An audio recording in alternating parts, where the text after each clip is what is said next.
Welcome, everybody. Welcome to the Ishtar channel podcast. We've got a wonderful conversation to share with you today, and we feel that it's a really important conversation to be had about the consciousness of the victim. And we want to share it in a way that's really educational, a way of giving you an understanding so that if you start to resonate or relate to what we're speaking about, then you actually have the choice in that moment to learn and understand from what it is that you're choosing for yourself. Because after all, choice is our greatest power. And choice as the victim is what we are challenged most with, the belief that we don't have a choice. So I'm going to ask Ishtar to begin by just giving us an overview of what the consciousness is of the victim and how the many different ways that that plays out in our life that sometimes we don't even realize that that's where it's coming from. Thanks, Joe. Yeah, the victim. The victim is where we sit on the karmic wheel, because it is a wheel. It's a wheel of consciousness, a wheel of action, choices we make, and it comes from that unresolved karma. And so most of humanity hold some sort of victim consciousness. It's ingrained in us. It's sitting in the collective really strongly.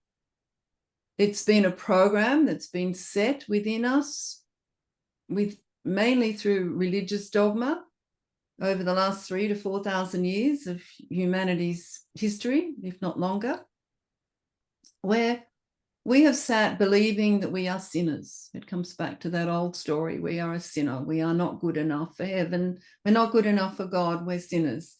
And so there's always something wrong with us. And we become that programmed victim that doesn't see that they have a choice to create their reality in every moment and to take responsibility for those creations. And so we go round and round in this old karmic circle, which is often called the karmic wheel, sitting in that old energy of being the sinner, being the victim of God, the victim of others, the victim of circumstance, the victim of our governments, the victim of our family, and so it goes. And always seeing that we don't have any power, we feel disempowered, we don't have any power to make a different choice, we're still running on that same wheel, that same program, trapped in that victimhood and feeling very disempowered. Often it can create a lot of depression, it can make us feel a lot of unworthiness. We can often feel very disappointed in our lives and where we're at. We often feel betrayed by others because we believe that they should be doing whatever they should be doing, and we feel very disappointed and betrayed by them. We often feel betrayed by life, feeling that we have no power in our life. So this is where victimhood begins. And we sit in that disempowerment and really feel that we cannot make a choice to change anything. And that can leave us feeling unsafe on the earth and greatly unsupported and unloved. Yeah, very unloved, very unsupported, and definitely unsafe on the earth because we're not making choices that serve us. And we don't feel that we're able to make those choices, that we don't have the power to do that. We don't have the power to create a different reality for ourselves. We're stuck where we are. And then we get trapped in all the stories of that. Why are we stuck where we are? Because of our government, because of our family, because of our partner, because of our mother, because of our father, always because of something outside of us. And finding it very difficult to own that we're making choices here that is causing us to remain where we are. Because yes, you might be sitting in this disempowerment, you might be in this victimhood, but you can actually make a different choice and step out of it. It's like someone saying, I'll never be happy until. till I get that job, until I find my true love, until I have my child. I'll never be happy until I have a house that I love. I'll never be happy until I live in a certain place. Mm. Instantly, as soon as you say that, you are saying, I do not have the power to make myself happy. Mm. And so you are making a choice not to be happy. Because in truth, the only person that can make you happy is you. Mm. Happiness is a choice and an emotion, and it's up to you to choose it for yourself. Mm. Some days you wake up, you're unhappy. You live that day being unhappy because you've chosen to be unhappy. Other days you'll wake up and be joyful and be happy because you've made that decision to be joyful and happy. Mm. Same with life. So the moment we put a condition on something or an expectation on something, that it has to be different to what it is right now in this moment, then we create even more separation from that potential of being happy with how things are just as they are, without there having to be a different something in the future. And yes, and it's also saying that we can't be happy or whatever it is that we want to be without something changing outside of ourselves. It's always we're putting that power to someone or something else. We're giving our power away constantly. Mm. And what we don't understand when we sit in the victim consciousness is that we think that someone's taking our power. Mm. But in truth, we're giving our power. Mm. You know? And so it's just, you know, when we blame our governments, when we blame our family, all of those things, it's that constant blame game. But while we're doing that, we are not taking our power back. We're not saying, no, we have the power to make a different decision here. We have the power to make a different decision about where we live, what job we have, who we live with, how we live, what we wake up to every morning. We have the power to make those decisions. Are we making them? What we tune into, what we don't tune into. That's right. What we focus upon, what we don't focus upon, Mm. all of those things. And realizing that what we focus upon, how does that make us feel? If it doesn't make us feel good, we'll focus on something else that does make you feel good. You know, in every moment, we have that power to change our mindset and to change the way we see the world. Mm. So if the way you are choosing to see the world around you is creating depression, disappointment, disempowerment for you, then you actually have the power to change that. But while you constantly give your power to somebody else and say it's all their fault that this is happening, then you are continuing to be disempowered. Mm. So can you explore with us some examples of how the energy of the victim manifests in certain traits of perhaps behavior, such as manipulation of others or even self-sabotage of oneself? Can you give us some examples for our listeners to relate to, for them to sort of reflect on for themselves? Well, firstly, I want to say, to understand that when we come into this victim energy, it always usually comes about through some sort of unresolved consciousness, what we call karma, that we've created, not karma that someone gives you, because no one gives you karma, but it's something that you've created that's not balanced within yourself. And usually you've created it from some traumatic experience that you've had, and understanding that everyone's trauma is different. Somebody's trauma can be great, somebody can be small, but still it's traumatic for them. So there is some sort of traumatic experience we have had in this life or other lifetimes where we have created a very unbalanced consciousness or view of that experience about ourselves that makes us feel completely disempowered or unsafe on the earth, whatever it might be. And also could have created a lot of stress for us. And so we're carrying that with us because we haven't let it go. And we've created a story around us that really disempowers us in some way. And that remains with us. And then what happens while we come out of that deep space of victimhood or trauma and sit in that energy that we've created for ourselves, through no fault of our own, by the way, it's just something that occurs through trauma we've made a conscious decision about how we're responding to that trauma, then often what happens, which is what I call like the karmic wheel, we've all heard about how the mouse on the karmic wheel, we often then will do a few steps. It happens. We go for and we seek for someone to save us. You know, we're in disempowerment. We seek for someone to save us. We want to be rescued from where we are. We don't believe we can rescue ourselves. So we're looking for someone to rescue us. And often we seek that person out, and that person may rescue us or may not. If they don't, then we're going to seek more disappointment, more disempowerment, and then we go back into our victim mode even more deeply. If they do rescue us, then often we feel that they hold the power. And so we're still in our victim mode because they've rescued us. We haven't rescued ourselves from where we're at. They've rescued us. Sometimes to seek our power, we try and rescue others and control the situation for others. So where we come into a controlling energy, often from that fear of sitting in our victimhood, in that trauma, we hold a lot of fear in that place, because when you feel disempowered, you hold a lot of fear. So you can become extremely controlling because you want to control everything around you so you feel safe. And then often what you do is you become the rescuer of others. You see they're feeling unsafe, so you try and control them as well. Yeah, that can happen in families, with children, with siblings, whatever it might be, with friends. So we can play out that rescue role, either looking for someone to rescue us or in our controlling mode, wanting to rescue others.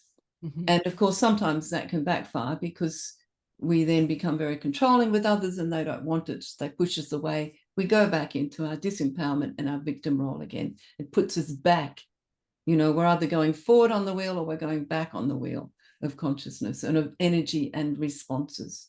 And then the next, going around the wheel, the next place we often stop is we want someone to fight our battles for us. We are too small, too vulnerable, too fearful, too frightened, sitting in our little hole of victimhood. So we need someone to fight for us. So we go and look for someone who's going to go and fight for us. And so we want that warrior person to stand up for us. And so we give our power to that warrior person. So we're giving our power away again. We're looking for the warrior. We've looked for the savior. We're now looking for the warrior. So someone to fight our battles for us. And as you see this, you know, you come into that belief of being the sinner, belief of being disempowered in the victim role. Then we go and look for the savior. Well, we've got that story in humanity, always wanting a savior who's going to come and save humanity from itself. And, you know, Jesus is going to come and save humanity from itself. The aliens are going to come and save humanity from itself. The angels are going to come and save humanity from itself. And so the story goes, looking for that. Then we go into the battle. Who's going to fight for us? You know, who's going to be our warrior? Who's going to fight for us? And so we've got the angels on the light side and the dark side, all fighting each other. And we create those stories. So there's lots of those stories around who's going to fight for us. Then we have the military. We create the military. They're going to fight for us as a collective. They're going to fight our battles for us. But we also then look for others in our own life to fight for us. We want others to be loyal for us, to stand up for us, to be by our side and to say we're right whenever we can, whenever they can. Because even when we're wrong, we still want them to say we're right. We want them to fight the good fight for us. And so that happens as well. And you'll see that even in religious terms, fight the good fight. Yeah, we're going to fight the good fight. And so, you know, we can become quite outspoken too about fighting the good fight. We're going to fight the good fight. Instead of changing anything, we're fighting the good fight. So we'll come together. And often with victimhoods as well, we love to, law of resonance, we love to get together. We love to get together and tell each other how disempowered we are, tell each other how, you know, it's everybody else's fault. It's never our fault. It's everybody else's fault for whatever we're experiencing. And that can happen with governments, particularly. The moment that's showing up very big, the whole victim energy is showing up very big, where we're looking for a saviour, or we're looking for a warrior to fight for us. A lot of activists out there fighting the good fight against something, always against something, because the victim has to be against something. They have to be, because they're not taking back their power, they're always against something. And so whether it be religion, whether it be government, whether it be family, whether it be others, it doesn't matter.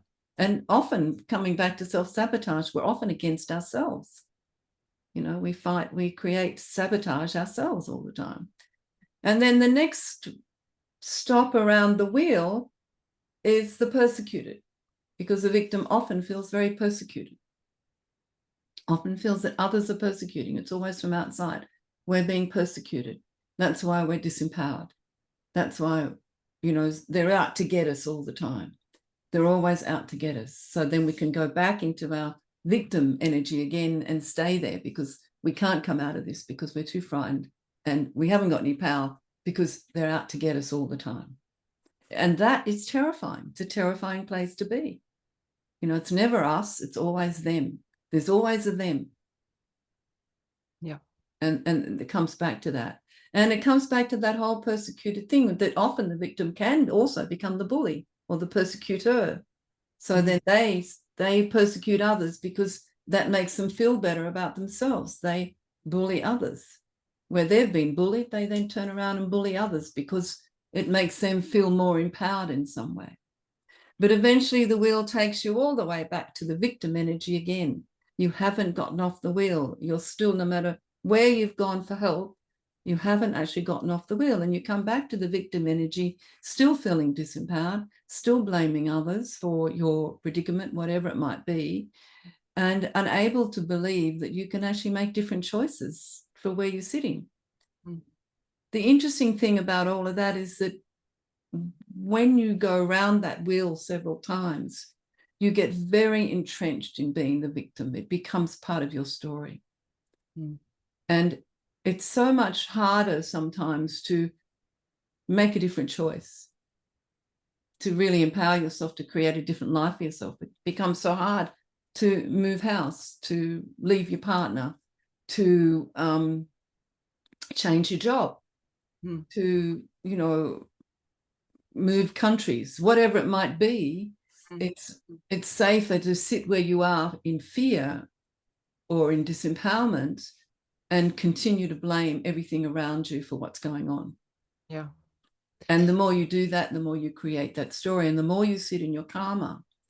So it's one of the reasons why we say in our work, those who really come to do the deep spiritual work that we offer through the many courses that we have are really brave and courageous souls. Because every single one of us has been the victim. Every single one of us holds some of that victim energy at times, definitely. You know, sometimes it's really nice. We'd love to have someone come and save us or lift us up, or someone to fight our battle for us, or, you know, someone, to blame others because we're being persecuted at times. We all have that energy at times, you know, and we all sabotage ourselves at times. And all of us have that, because it's deeply embedded in the whole psyche of this human soul collective, through religion, but also through old stories of separation from source. It comes from all of that energy, and we've created many stories around it. So when a brave soul comes and says, I really don't want to keep walking this wheel, I really want to step out of this and resolve the karma that keeps me trapped here, that keeps me thinking that I have no power, that I'm stuck, that this is just where I have to be, that it's all everybody else's fault, and I can't make any decisions that serve me, and I really want to let that go. When somebody really makes that decision, it's a very brave decision. And as you and I both know, we've watched students do this time and time again, and it takes a lot of courage to walk that path, to come into their power. And as you and I both know, we've both walked that path ourselves. And yes, it's not an easy path to step out of your victimhood. Sometimes it's much easier to sit in that little cave of victimhood and keep blaming everybody else, so you don't have to make other decisions and take responsibility for those decisions, because you don't know how it's going to work out. It is so true. It is so true. And it is probably one of the most courageous things any human being who wants to embrace their potential is going to be faced with at some point. Yes. Is to really look at what victim consciousness that they are holding, because you know, as you said, it's within the heart of humanity. It's a part of our collective consciousness that we all hold. We all have our own individual experiences of it. So at some point on our path of self-awareness, actualization, at some point we're going to be asked to face, look at, and work with this energy within us.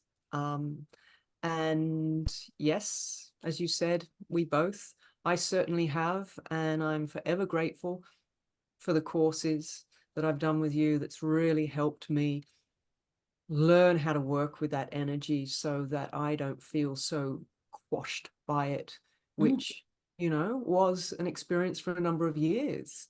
And I often say to students now, having been there, that, you know, one of the hardest things for us to realize is that whilst we feel we have no choice, that is the choice that we're choosing to make. We're choosing to believe we have no choice, and that in itself is a choice. And that's really hard to get our heads around when we're stuck in the mud of well, there's no choice. Well, that right there is a choice. Yes. And that's right. And it's a really difficult, you know, it's a difficult one to come out of, but you know, the sludge, it does get easier, and it gets easier to move through. I'd love to, could you tie in what you've spoken to on that karmic wheel? Could you tie that into the relevance of the inner child as well? Yes, well, the inner child, of course, is part of our karmic response, and is also that aspect of self. It's one of our biggest shadow aspects. Lots of people don't realize the inner child is part of our shadow aspect. The inner child, the child part of us, we've been carrying that child part of us for many lifetimes, and that child part of us also has, you know, very direct memories of the last couple of lifetimes that we've had, so it carries that karma.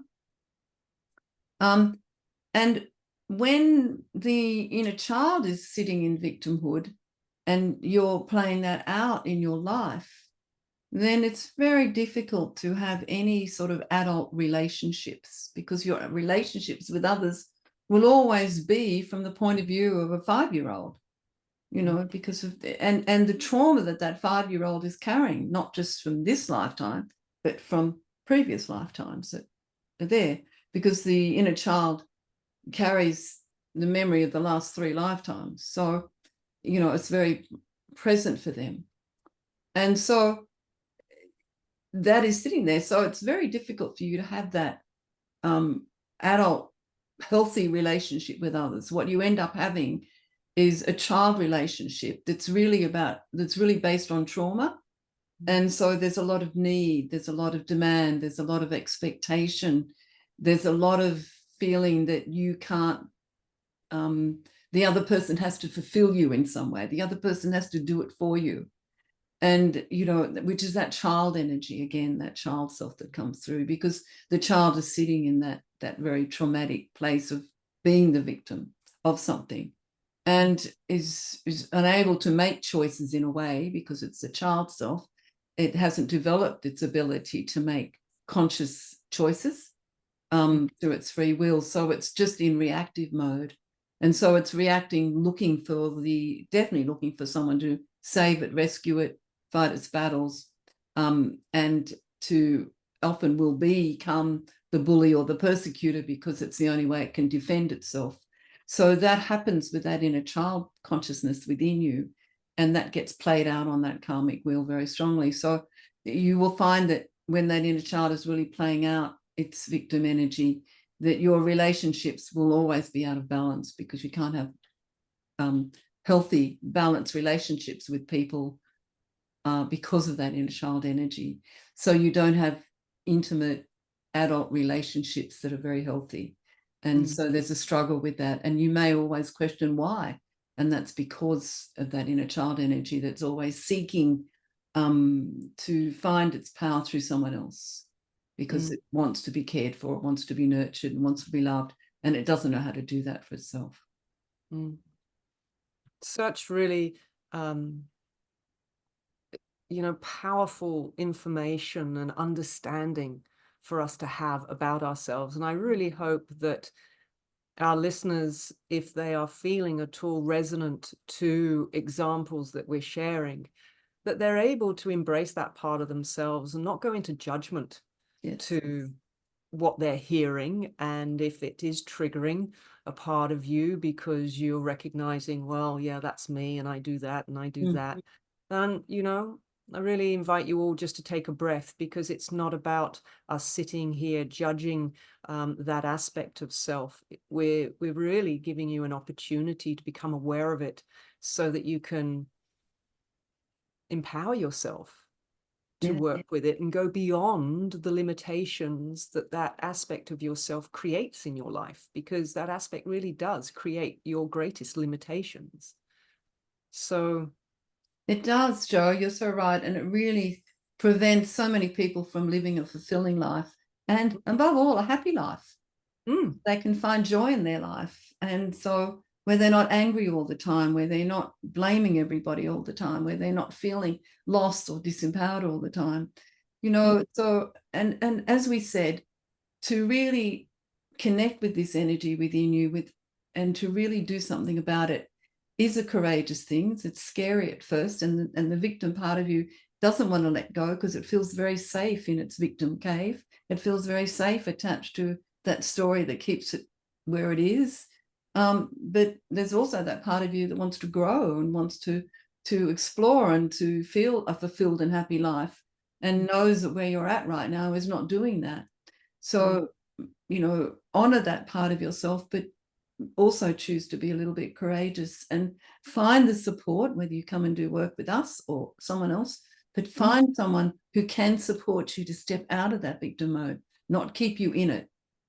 We don't want you to find someone who's going to keep you disempowered. We want you to find someone who's going to show you how to empower yourself and to step out of that cave and to step off the karmic wheel, so that you can really have a life that is fulfilling. And maybe that takes a couple of years of work to do. Yes, it does. I will be honest with you.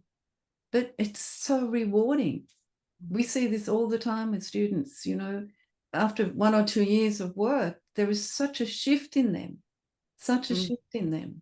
And they say this, and they're so happy to have found that.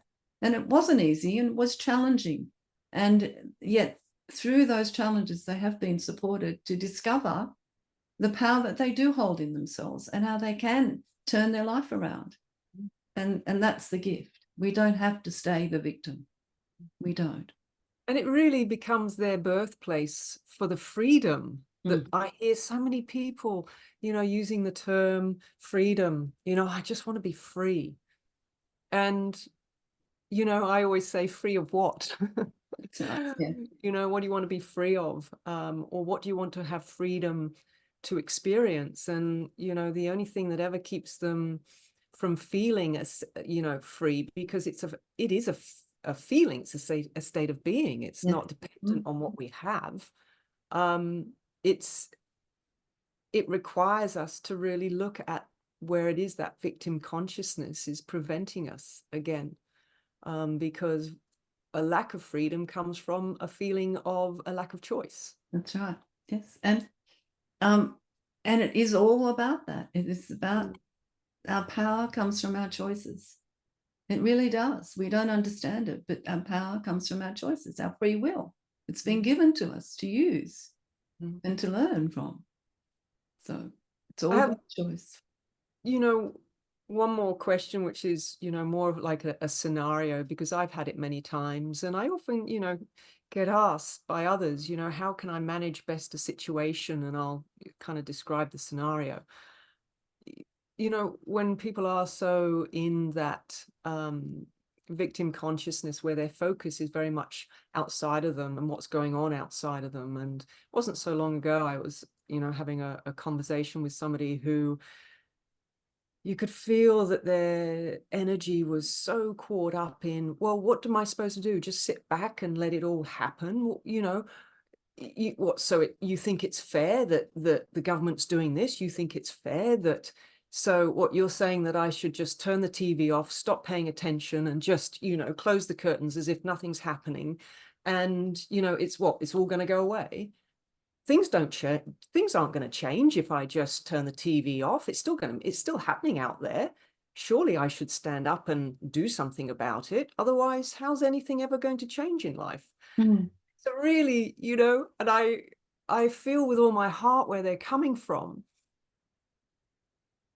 How can we guide that person who's feeling that to take a different perspective of what they're experiencing, so that they can process that in a more empowered way? Yeah.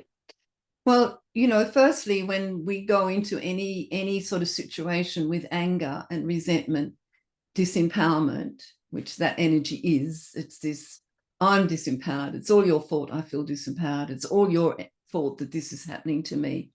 You know, and I'm really angry about that. When we go into any situation with anger, all we're doing is taking more angry energy into a situation.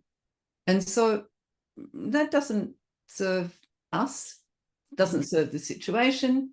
Will anyone listen to us? Probably not, because we're angry. No one wants to listen to angry energy. And the other thing is that the only person that really suffers when we make that choice to hold that energy is us. You know, and yeah, turning off the news is not a bad thing at times, frankly. I mean, you know, getting out of all the stories is not a bad thing, because that's what we're talking about. You know, letting your phone sit idle for a day isn't a bad thing. Not looking at all the social media and the Facebook and the TikTok and all of that stuff is not a bad thing. It lets our mind rest, and it actually stops us from getting caught up in all the stories that other people are putting out there, often coming from their victim energy of disempowerment. So when we allow ourselves to do that and we just cut off for a while, we get more clarity about what is really going on. And not about what's really going on out there. Let's have a look at what's really going on in here, within you first. You know, how is this affecting you? How is this stopping you from doing what you're doing? Have a look first at how you're responding to this and what's coming up for you. Because everything in our life is going to trigger us in some way. So what is this creating for you? And is this serving you, or is it not serving you? You know, and I know you want to race out and, you know, tell your story and tell everyone what you think and what you don't think, because that's how you empower yourself. But what that simply does is distract you from looking at yourself. It just distracts you from looking at you. So you're so busy out there doing whatever you're doing that you don't have time to look at you. And so all the stuff that really affects you, that hurts you, that upsets you, still sits there. It doesn't go anywhere. And you're just being distracted. So you can ignore it, lock it in the cupboard, do whatever you want to do with it. But while you're out there yelling at somebody else, you don't have to think about yourself. I would ask everyone to come back and look at what's going on within you. And of course, that's a really brave thing to do. So normally when I suggest that to somebody, they tell me what to do with myself, which is not very nice. And they want to go out there and yell a bit louder and really keep blaming it on whoever's out there. Yeah. It's the government's fault. It's this fault. It's all that fault. And, you know, we can get into all of that. But the thing is, at the end of the day, whatever you're feeling is your fault. And I'm not going to say it's fault. It's your choice to feel that. You're choosing that. Okay, well, that's fine. That's your choice. But how is that working for you? How does that serve you to live a more fulfilling life? And look, if there's something that needs to be done, when you step back and sit and get some more clarity about what's really going on for you, what's really upsetting you, then you'll have more clarity about what you need to do or not to do. I think we've all learned that writing angry emails and angry letters or standing up and yelling loudly at everybody doesn't usually get us very far. Sitting and working with people, if you want to change things, particularly in the government or whatever, become part of the organization you want to change. Don't step outside and yell at it.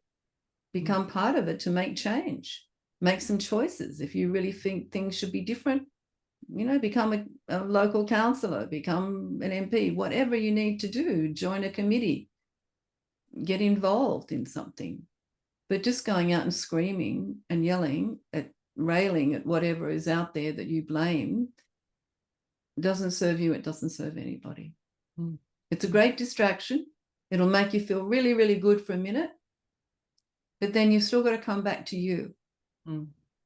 And inside of you is all the stuff that's making you yell in the first place. Yeah. Of which I often find is a deep emptiness and a deep sadness. Often, yeah. And a deep void of, no connection with oneself. Yeah. And that actually manifests into the feisty energy that's, really trying to protect you from the deeper sadness and the deeper emptiness that we're feeling. Look, when we hold a lot of anger, it always comes from fear, Jo. The base, the foundation of any anger and discordance within ourselves comes from a deep fear. So we need to ask ourselves, what do we fear? Fearing disempowerment. But then we look at disempowerment as being something that other people are doing to us. And yet it's actually the fear that we're not empowered in ourselves. And as you've said, most often over the years, what surprised you is that the fear people hold of their power. They do. Definitely hold a lot of fear of their power. Definitely. Which is one of the reasons many of us don't like to embrace it. Because we fear it. Because when you actually step into your power, you actually have to take responsibility for every choice you make. And that can be a scary thing. And we don't want to do that. It's much easier to blame someone else. I can remember as a child, and I'm sure many people remember this, whenever I got into trouble, I used to say, oh, Dolly did it. I didn't do it. Dolly did it. And I often think of that now because I think, well, it wasn't me. It was Dolly. It was always someone else. So I could avoid any retribution. I could avoid getting into trouble. I could avoid taking responsibility for something that I'd done because it was always someone else.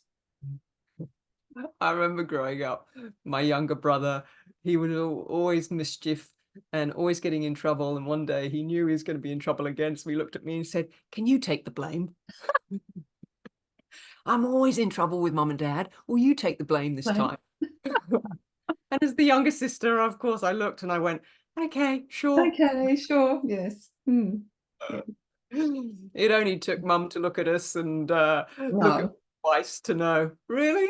Was that really you? And I was just like, Parents, they know. Yeah, they do. And so, it really is this whole thing. It's not about blame even. It's simply about taking responsibilities for our choices and always understanding that you can make a choice right now about something, but you can change that choice in an hour and say, no, actually, this isn't going to work for me. I need to make another choice about this, because I've sat with it and realized this isn't going to work for me. I need to make another choice. Yeah. And you can do that in every moment, but we're terrified of making that choice. Yeah. And it's all about using your free will and the power that we have been given. And that's the whole purpose we have it, so that we can learn about how to use it. And blaming others won't teach us how to come into that mastery. And I would say probably out of all the courses that you've channeled with the masters that are teaching us the mastery of our free will, the master's way, which is a 3-year course that begins with the mastery of our light, the masculine consciousness, which is, of course, how we harness the use of our free will and the use of our choice. So if you feel you'd like to take a deeper dive on that journey of learning more about yourself, how you're creating your life from that place of choice, then there's always the Master's Way for you to have a look at.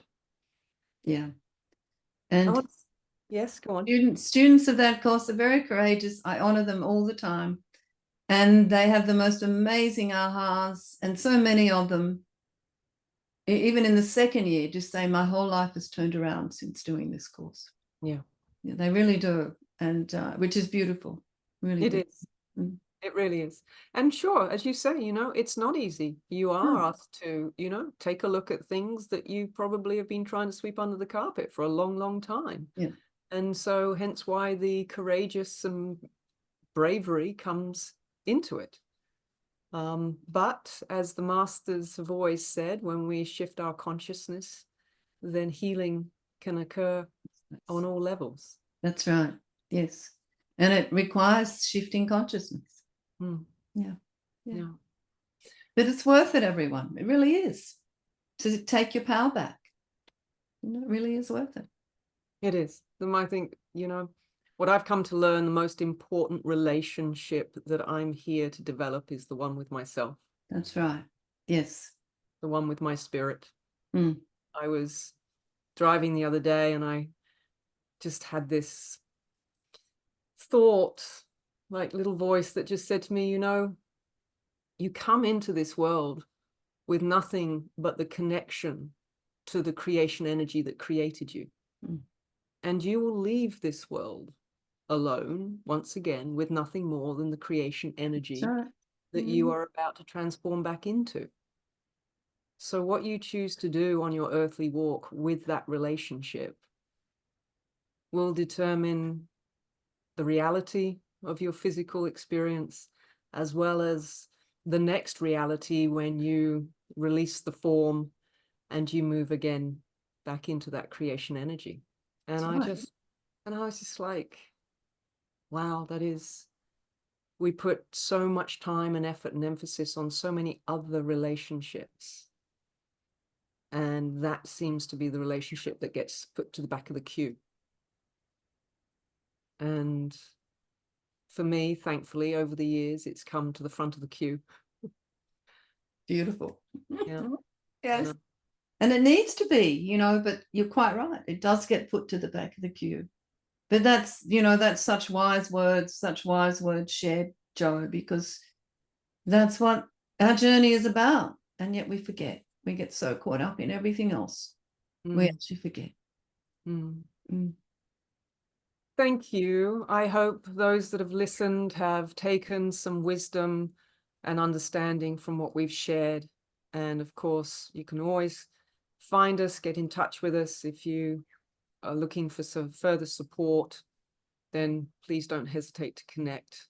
Thank you, Ishtar, for your time. I always love these moments of coming together and just having a chat with you. It's so enriching. I really appreciate it. Always wonderful. Thanks, Joe. Thank you so much. Thank you.